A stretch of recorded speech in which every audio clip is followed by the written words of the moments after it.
Welcome back, everybody. Let's take a look at the next video, the Donald Trump presidency. Only a couple of vocabulary terms on the day: trade protectionism and pandemic. Read to understand and then move forward. The 2016 election did represent a conservative shift, and we see that on multiple levels of the government. Donald Trump ran as a Republican, and eventually he was elected along with a majority in the House that became Republicans, and then a majority in the Senate that were represented by Republicans. Moving on to the Supreme Court appointments, there were three during Donald Trump's presidency. And again, here's another conservative shift. Those three nominated by the president were Republican or conservative leaning. During Donald Trump's campaign, one of the things he ran on was the attempt or to make an attempt to repeal the Affordable Care Act put in place by President Obama. While Trump was in office, he was not able to overturn it, but he did delay some parts of the ACA before they were enacted. Ultimately, this was something that Trump never was able to accomplish, that being the ability to overturn or repeal the Affordable Care Act. One of the big campaign issues heading into that 2016 election was immigration. So, what did happen while Trump was president regarding immigration? Well, for that, some context to 2016, we go back all the way to 9/11. And since 9/11, one of the most debated and political hot topics is immigration and the issues that come with it. And really, it hasn't dropped off from a hot topic type of issue ever since. It's only continued to be discussed more and more and more. One of the more recent immigration measures taken by any president was DACA during the Obama presidency. And that was one of the things that Trump was interested in overturning. That ended up not happening during the campaign. There was a lot of talk about Donald Trump and the United States building a bigger wall to make it more impenetrable for people coming in from the Mexico-U.S. border. And that did not happen. His attempt to overturn DACA did not quite happen, but Trump did try some other things. He worked to limit immigration and increased detention of unauthorized immigrants, which was a huge news story because one of the issues that came up at the time was the separation of kids from their families. In addition, Trump tried to install a travel ban from a number of Muslim dominant countries. On top of that, some of the additional countries were North Korea and Venezuela. President Trump had an America first policy when it came to economics, and the shape that this took was in the form of tariffs.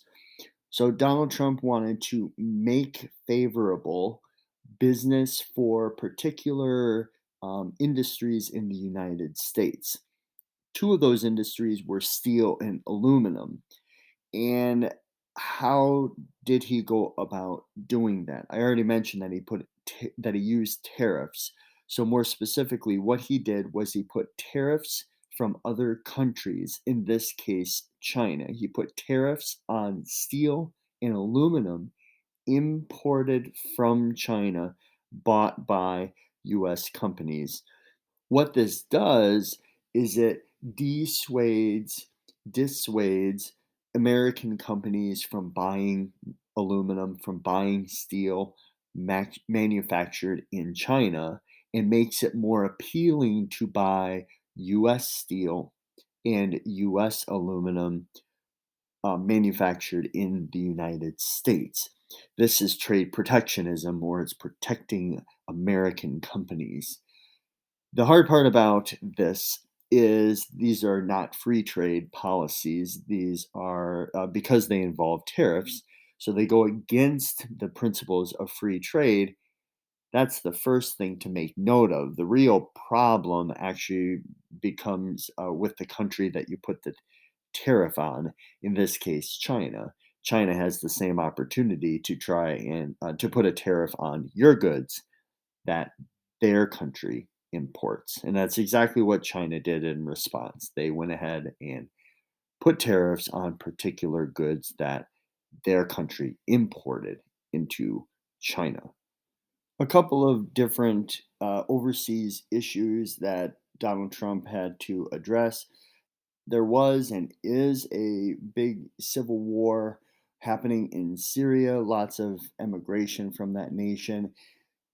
Issues that include a civil war, the rise of ISIS due to the destabilization of Iraq, along with its authoritarian dictator, which happens to be supported by Russia. Lots of issues there. The United States briefly became involved, but it was not. Um, it did not erupt into a larger military issue for the United States. Additionally, Donald Trump had issues with the country of Iran, already saying that Iran was a country put on the no fly list or the travel ban for the United States. Uh, Obama, while he was presidency, he had signed the Joint Comprehensive Action Plan, the Iran nuclear deal.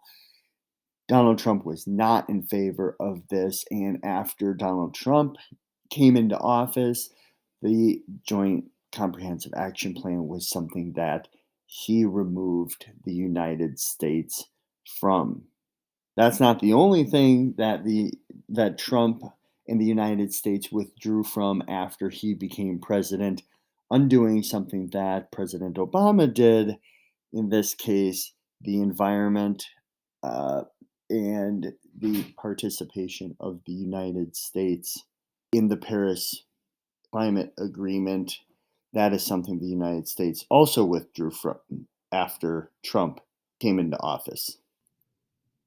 Later in Trump's presidency, there were a number of challenges, two of which were impeachments. The first was in 2019. He faced abuse from power and obstruction from justice.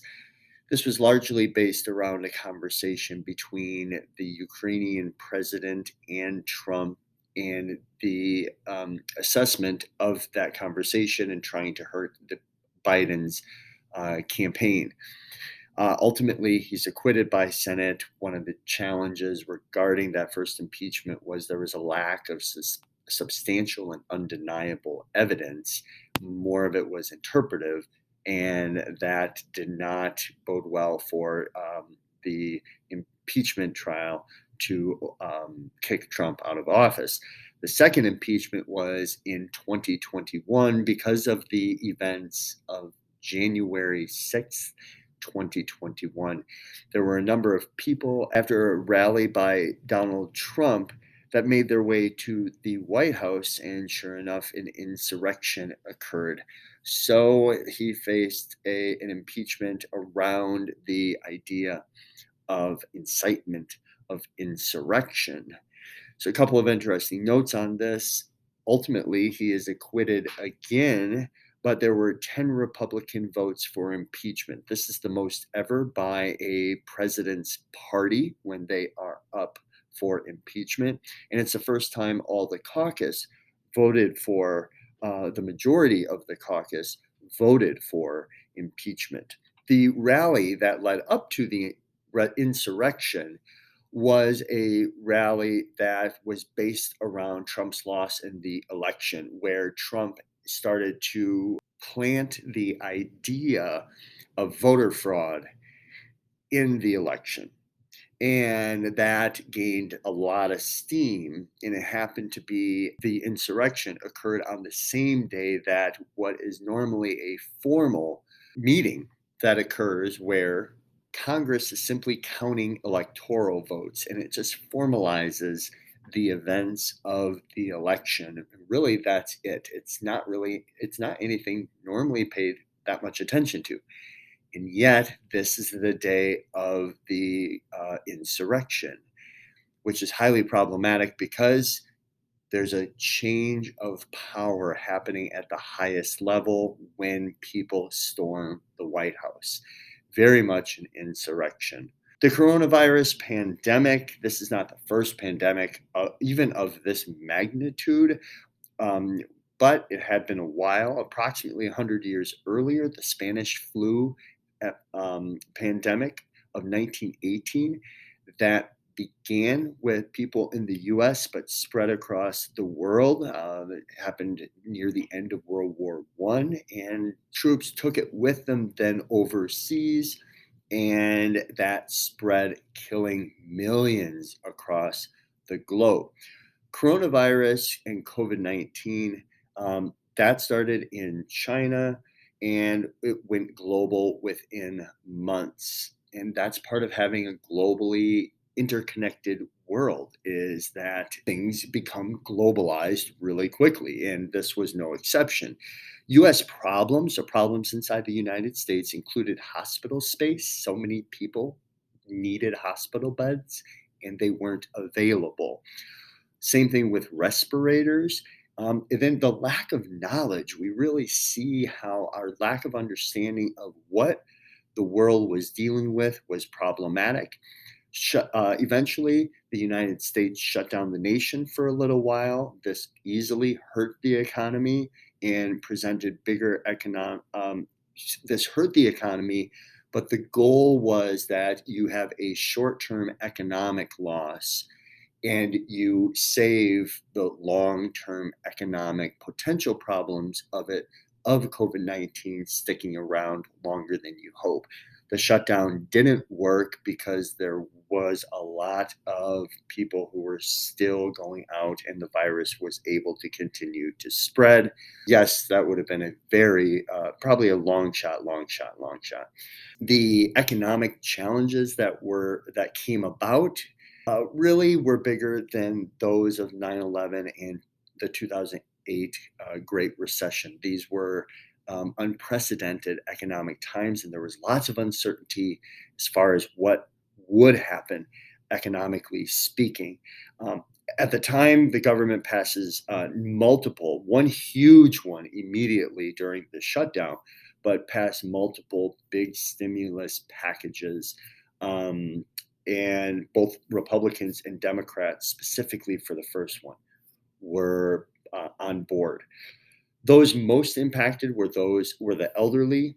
The older in age you were, it seemed to affect you more. Whereas the Spanish flu epidemic, that affected elderly and it affected children.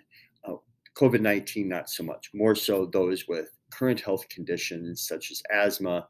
And then, if you were older, that was a problem. Later challenges included political challenges such as government mandates versus, in quotes, freedoms, end quote. Finally, as 2020 and coronavirus and the understanding of what was happening continued, sure enough, George Floyd is killed in Minnesota with a police officer, Chauvin, kneeling on his back neck area for 8 minutes.